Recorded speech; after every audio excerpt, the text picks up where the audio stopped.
Hey folks, and welcome to a brand new theme month here on the Thorgy's Theater channel. We are going to be watching kaiju movies the entire month of June for a month that I like to call Big Monster Summer. No, it's KaiJUNE. Anyway, Big Monster Summer actually is not that bad. I was trying to come up with something that sounded terrible. I was like, I would watch something called Big Monster Summer. You put big and summer together, I'm there. Anyway, we're going to be watching kaiju movies this entire month, and we're going to actually be doing 2 movies a week throughout this entire month in order to try and get out there as many as we can. And we're going to be starting things off with a film that feels like I should have seen it by now, but this was actually the first time that I ever watched it. The original 1954 Godzilla film. Or was it 1953? It's one of those two. It's the 50s Godzilla. Yeah, exactly. The original. So I had never seen this before, but I've definitely heard many people talk about its importance, its impact, how serious it was, which, that's the thing, when you think of older Godzilla films, you think of, oh god, I'm blanking on what that era was called. But that particular era was, I think it was the Showa era of Godzilla? I apologize if I'm mixing them up, but Godzilla has really had about like 4 different eras. And the older era was very campy. That was the guy in a rubber suit era where Godzilla's jumping around doing his dance. He's sliding across the ground on his tail to do a drop kick. This was typically considered the more goofy era. However, his first 2 movies, this one and the sequel, were meant to be very serious. Yeah. And holy cow. This film was made less than 10 years after the nuclear bombs were dropped on Japan. Mm-hmm. And, everybody always talks about how Godzilla was a metaphor for the devastation of World War II on Japan, of the atomic bombs being dropped. You watch this, it's not even a metaphor. Like, they're just flat out turning to the audience and going, this is what this is. This is the movie. The metaphor here is as subtle as Godzilla going through town. It's literally the metaphor is the monster. Yes. And I was really impressed by all of that. Mm-hmm. This film, they constantly compare the radiation coming off of it to the bombs. They say the bombs are what awoke Godzilla, which that's the thing. I always thought that originally Godzilla was supposed to be an animal that got mutated. No, they bring up this is a prehistoric creature that was asleep and the bombs awoke it. Which, granted, there's multiple other origin stories for Godzilla going on, so I'm just, sorry. I'm fighting off hiccups right now. But yeah, that's what his origin was in this film. But beyond that, at the very end of the movie, after they have defeated Godzilla, spoiler, they flat out turn to the audience and go, if the world continues testing atomic bombs, it will only lead to another Godzilla. And it's like, hey man. Oh, set up for a sequel. I respect you guys for being very blunt on this issue. Again, this is one of the things that I love about watching older films is that they can be a time capsule for a specific era. Films, better than any other medium, can take the time in which they were made and just go, here is a snapshot of what that was like. And there are moments in here where after Godzilla has arisen and people are aware that it is just stomping around, there's a moment in which you just see a group of people on the bus just on their way to work, and they're all reading the paper and talking about it, and one of them is just going, oh god, I'm gonna have to move again. I did that after the bombs already. And it's just man, just seeing people just casually talking about such a devastating event and casually talking about, I was like, yeah, I had to, that wasn't something that happened to my ancestors. I had to move because of that. It's one of those things that you don't get that from reading a book or not to come in here and shit talk reading books. But you get what I'm saying, seeing actual people playing characters at that exact time period. I really kind of found that part of this film to be fascinating. or there's a lot of bureaucracy in this film. There's a lot of like political backstage, like just looking at like, okay, how do people respond to this event? And I remember there was just a moment in which they were discussing Godzilla in front of a large group of people at like some public hearing. And there was like a group of just like 3 women there, like all in glasses and suits, and just had this very like, I'm that person who shows up to my local community government hearing kind of look to them. And seeing them just like chewing into these government officials of like, why aren't you doing this? Why aren't you going out there and doing this?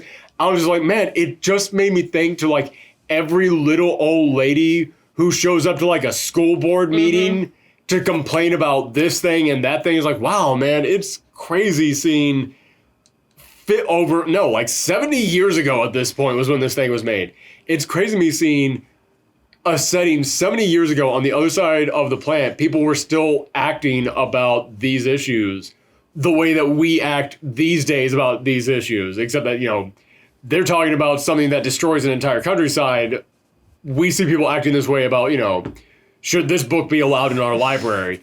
So yeah, that was the thing that I enjoyed the most about this movie, was just the snapshot appeal of it. I'm assuming you've never actually seen this film before. Yes, so this was your very first time watching it. Yes, and I agree with you. It's a very interesting look at that time period in Japan specifically. Also, I will say, it's wild. First off, I need to apologize if you guys can hear music outside. Somebody just started blasting music. I don't think our mic is going to pick that up. It's a pretty good mic, but just in case. However, back to the film. I will also say I really found it fascinating how Godzilla was introduced. Godzilla... I kept trying to think to myself of like, okay, put myself in the shoes of somebody in the theaters at that time. I'm watching this film right now in the future, and I keep looking at it going, this does not feel like the first Godzilla film. Yeah. This almost feels like there was another Godzilla film. Yeah. And this is the movie that's trying to reboot that. Yeah. Especially like with the old man of the village, like he's saying like, Godzilla is this monster who would go on land to eat humans, and we would have to do a human sacrifice to make sure he stays in the water. It's like so many questions about that guy. Yeah, I'm like, so Godzilla is like King Kong, gotta sacrifice a beautiful woman or something like that? That's the other wild thing, is that we always think of Godzilla as being like the first of the kaijus, but it's like, no, King Kong came out 20 years before this. And they definitely, you can, with that one line, you can almost feel, no, there had to have been inspiration taken from this. And I'm not trying to take anything away from the originality of Godzilla himself. They've even stated before, like, no, we got some inspiration from King Kong, which is one of the reasons why as soon as, I think it was Universal who owned King Kong back then. I don't know who owns King Kong these days, but I think back then it was Universal. But the moment in which they were like, hey, we're willing to license King Kong out, Toho jumped on that. Literally the third Godzilla film is Godzilla versus King Kong. Because they were just like, we gotta make this happen.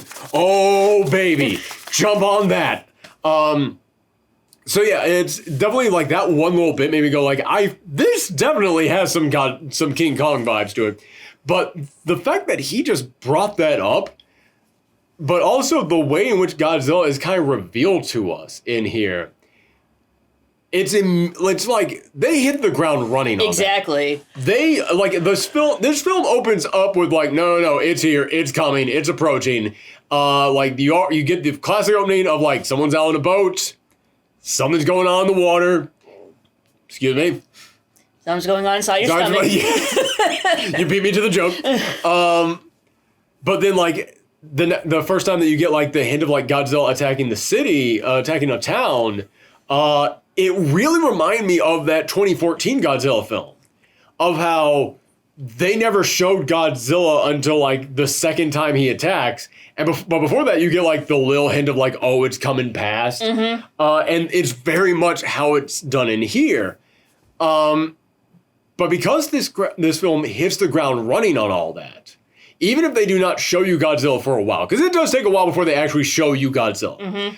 But even if it takes a while to show it to you, they start hinting at him so early, it almost feels like they knew that the audience knew what Godzilla was. So this really does, when I say this feels like this isn't the first Godzilla film, this feels like yet another reboot of an even earlier Godzilla film. That's kind of what I'm describing. Like, it starts out by going like, you all know what's coming, but I have to wonder if that's me in the future going, I know what Godzilla is. I was thinking more like Japan's like history and folklore, like maybe like because they're so used to like so much like mythological creatures and yokai that Godzilla just happens to be one of them. Maybe.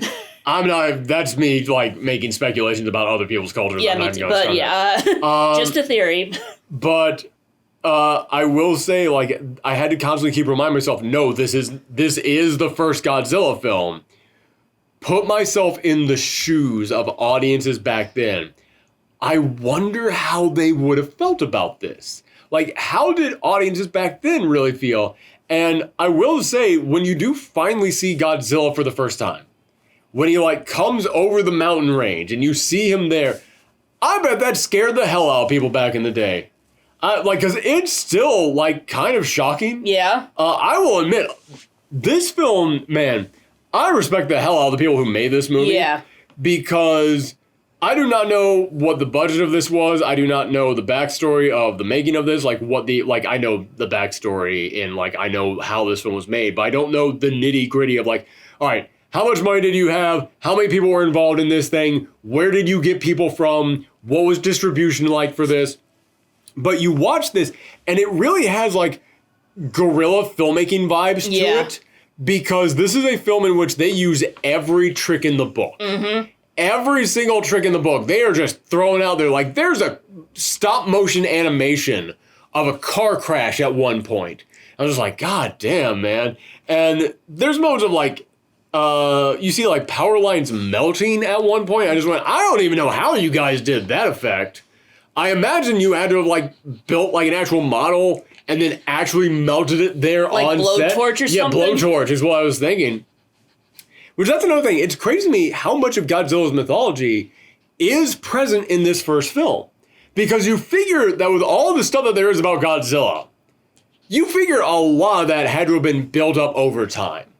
But you watch this and it's like, he's radioactive, he's emitting radiation, gets awoken by the bomb, he has big laser beam breath. Yeah, I was wondering how they would have pulled off a laser breath back in the 1950s. I figured that had to have been a later edition. I did not think that was going to be in the original film, so when he pulled that, I was like, holy shit. Oh, wow.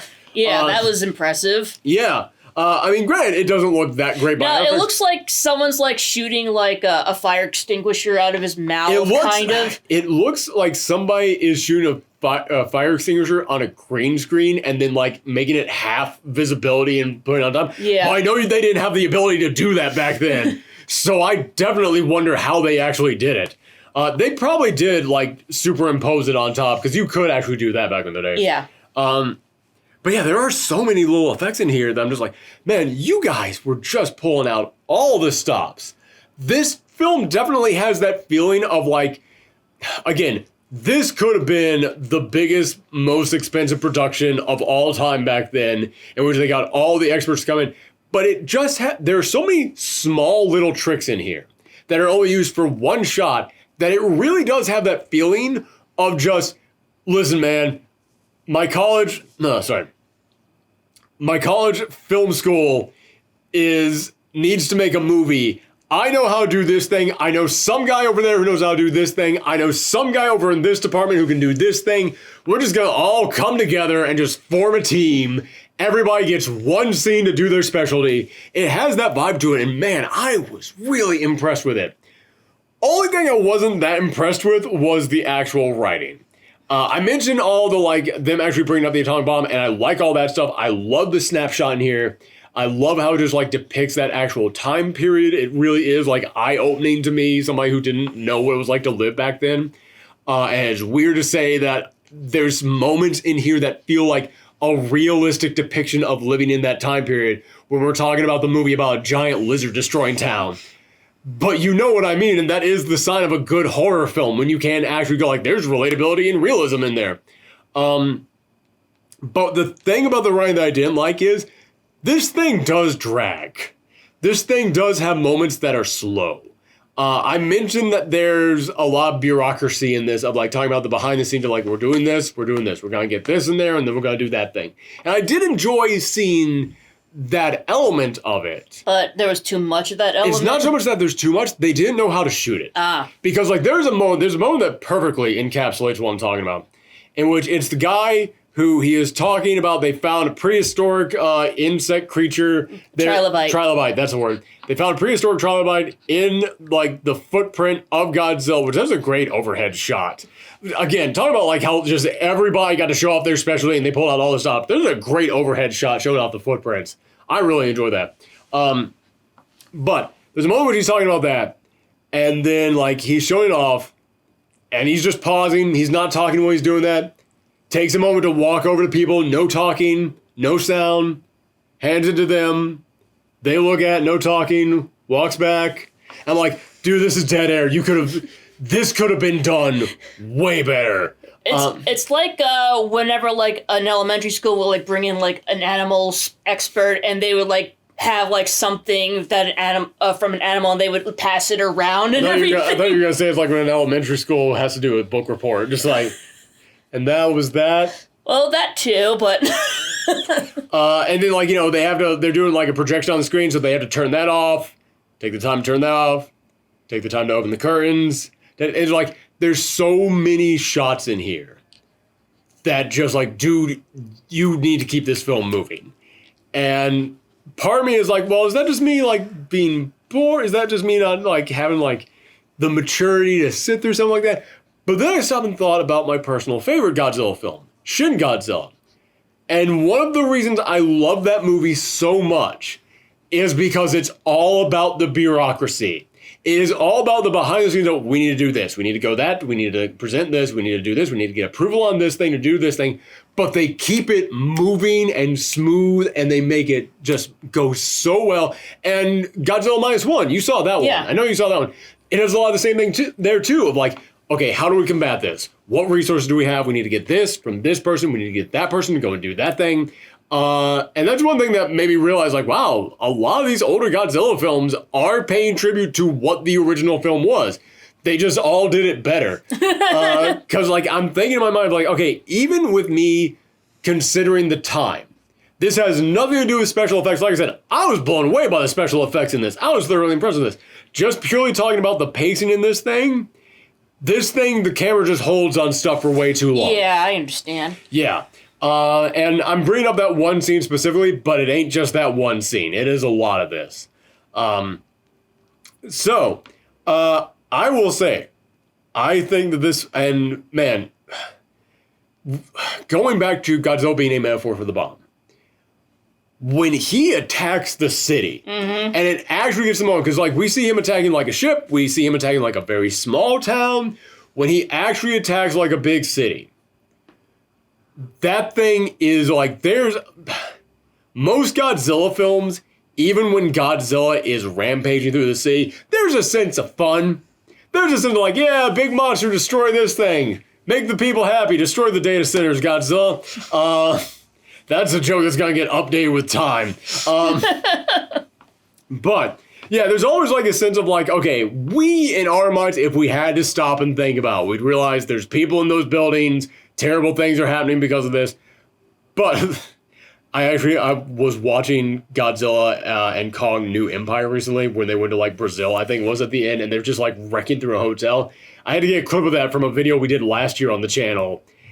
And there was a moment in which I love that final fight, but when I had to stop and go and get the clip of it and then edit it into a video, I was like, there were people in that hotel.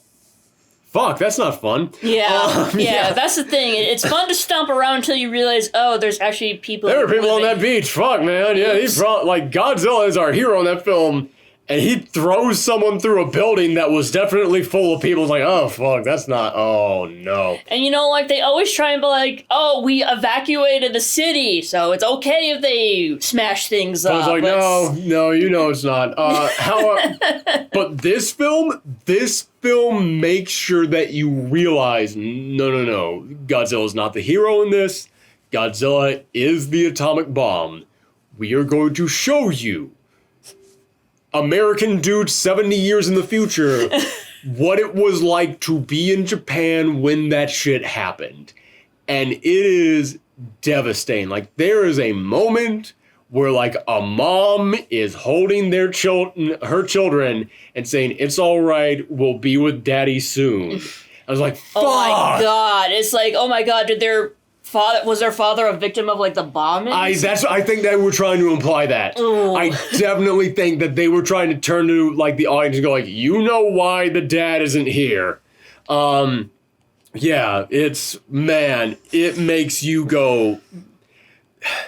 It makes you watch a film where a giant monster is stomping around. It's like, I do not give a shit about the giant monster. This is about the atomic bomb. Fuck, man. God damn, that hurts. And, like, afterwards, you're seeing, like, the people in, like, the evacuation centers afterwards, and they're, like, doing, like, the Geiger counter over, like, little children. Yeah. And, like, that is so sad. They're like, turning to the audience and going, like, this is what it was like after that happened. I was wondering, like, how much of it was acting, some of it was, like, actual footage of, like, disasters or something. I don't think they use any actual footage. Okay. But then again, I don't know. I could be wrong about that. Yeah, man, it is rough. But I respect them for doing that. Right. I have said many times, horror is a wonderful tool for filmmaking and for storytelling, to be able to examine the parts of our world that we don't want to look at. Mm-hmm. And that's exactly what this film does. So, going into the actual score, is there anything you want to say before we get to the score?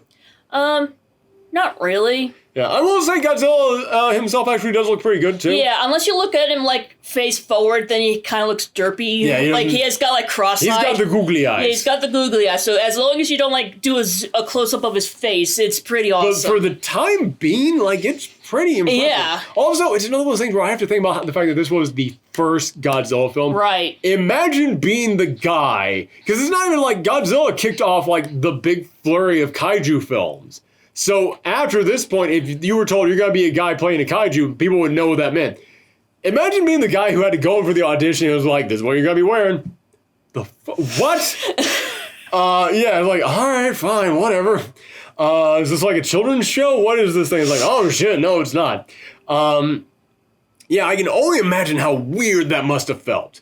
Not to mention, when you think about, like, because there were other giant monster films before this. A lot of people say that this film that the original Godzilla wasn't just inspired by King Kong, it was inspired by Creature of 20,000 Leagues, something like that, 20,000 Fathoms, something like that. 20,000 Leagues Under the Sea? No. Yeah, there's an actual film. It was a giant dinosaur rampaging through New York. Not a giant squid. Yeah, it was a giant dinosaur rampaging through New York, I think it was, in like the 1920s, and it was claymation. And then you think about King Kong, it was claymation. I think this was the first giant monster film where it was actually just a guy. So that was groundbreaking in and of itself. What the hell was I going to say? Oh yeah, we were going into the score. I know I said a lot of positives in here, and I do view that as being really positive. However, the pacing in this film is not good. I cannot ignore that. So I am going to give it a B, but it's a B that's really only being pulled down by one factor. Yeah. The rest is really good. What would you say? I would say, like, either B plus or an A minus, because, like, you have to appreciate, like, the milestone this movie has created in film history. I feel bad saying a B, because I realize the impact this had, and I also have to think about, like, again, think about the actual, like, effects they were using and the time it came out. I was like, God damn. It's, like I said, it feels like they just gathered together everybody they knew who could do something and got them to do something. Still really hoping that music isn't coming through for playing outside. Again, it just started up. But yeah, it's just, I do think the pacing is not good. And the only reason why I am comfortable giving this a B is because, like I said, Shin Godzilla and Godzilla Minus One follow the formula of this film very closely. In fact, there's even a sequence in Godzilla Minus One that is very much like a sequence in this film. And I look at them and just go, yeah, they're better. If you want to watch not a Godzilla film that is, a sequel where like everybody knows Godzilla, but like a Godzilla film where everyone is introduced to Godzilla, a brand new starting point for a Godzilla film. Shin Godzilla, Godzilla Minus One, they are the ones to go with. Yeah. I would recommend them hands down. It's like, I feel like because this is like the first Godzilla movie, I can like excuse it for its flaws because, no one was really know what they were doing exactly. So. Yeah. So there we go. I will say going into spoiler stuff on this. Yeah. There is the scientist, Dr. Serizawa, who is the scientist who destroys Godzilla. And I found this to be really fascinating. Just a really, we keep bringing up the bomb. And I should have talked about this a little bit during the non-spoiler part. But this is another part that I found really interesting to be like a clear metaphor for the bomb. Is that he created the oxygen destroyer. And he keeps bringing up, this could be a good thing for the world. I don't know how an oxygen destroyer would be a good thing for the world. But he keeps bringing up no, this could be a good thing for the world. I don't want this to be used as a weapon. But in order to stop this thing, I have to use it as a weapon, and then I will die with it so it can never be used as a weapon again. And I find that to be such a fascinating thing to say. Yeah, he really does bring up a good point about that, because But, I mean, it's clear he's talking about not the oxygen destroyer, because that's not a real thing. It's clear he's talking about the atomic bomb. Mm-hmm. And I find that to be the most interesting commentary made in this entire film, because he brings up that atomic energy is good. It can do good things. But we're going to use it as a weapon, and that can never be allowed. But then he has to use it as a weapon to stop this monster. And he admits it has to be used as a weapon for this purpose. And I find that so fascinating because I'm just like, okay, clearly you're talking about the bomb. And clearly you're saying this can never be used as a weapon. We should never do this. But then you also turn around and say, yeah, but we have to use it as a weapon now. Yeah. And I find that to be such an interesting bit of commentary. And I do kind of wonder, okay, exactly what were you trying to say with that? It's is that how the H-bomb was kind of created? I mean, that's exactly how, that's what he's talking about in here, yeah. He's talking about the Wink oxygen destroyer. Well, he had an eye patch on, so he couldn't wink. But Blink. He's talking about the oxygen destroyer, but he's clearly talking about the H-bomb. Atomic energy is a great and wonderful thing. We used it as a weapon, and now it's the most dangerous, horrible thing that's ever existed. Mm-hmm. But it's the fact that the film says, yeah, but we have to use it as a weapon. I'm just like, fuck, man. Are you trying to say that there's a gray area in there? Is that the message you're trying to say? Or did you kind of write yourself into a corner and you're just like, all right, fuck, for this script, we do have to use it as a weapon, but we're trying to say it's a bad thing to do that. And I think that is really a gray message, but I respect that it's a gray message because a lot of films don't have the guts to make a gray message. To say it's like, yeah, fuck, man, the world sometimes forces you to turn a good thing into a bad thing. Yeah. And I find that so fascinating that the people who spent, the last 90 minutes of this movie saying, here's how bad the bomb was, here's how bad the bomb was, here's how terrible bombs are, do not use them, they're absolutely awful. We have to use one. I just find that to be and I like that I don't know what they're trying to say. I like that the film turns to the audience and is just like, hey man, figure this one out yourself. I like that. I like that it's willing to do that. But yeah, I don't know what else to say about that. Yeah, it's one of those where it's like, yeah, you're not going to walk away from this film feeling good. I will say that there's a lot of Godzilla films that you walk out of like, yeah, that was amazing. I'm gonna pretend to be Godzilla. It's like, no, you walk out of this film just somber. You walk out of this film just like, fuck. But I appreciate that. I respect this film for that. Yeah, me too. Yeah, like I said, I don't know what message exactly they were trying to make there with that. Because they're clearly talking about the bomb, but the fact that they still had to use it as a weapon, they're just like, I find that to be so fascinating. And I respect that they were willing to like put something in there. And it's like, yeah, it's a fascinating message. We're not going to tell you exactly what we're trying to say. You got to deal with your own demons on that one. Yeah, I like that. Yeah, it's like I said, this is an A+ movie that just has really shitty pacing. So it's like, yeah, it brings it down to a B, but I do have to acknowledge all the good stuff in here. Okay, anything else that you want to say about the film? No, not really. All right, so that was it for our first film in KaiJUne. We are going to move on next time to a film that I've always wanted to watch. Never have, but I've heard very interesting things. It is War of the Gargantuas.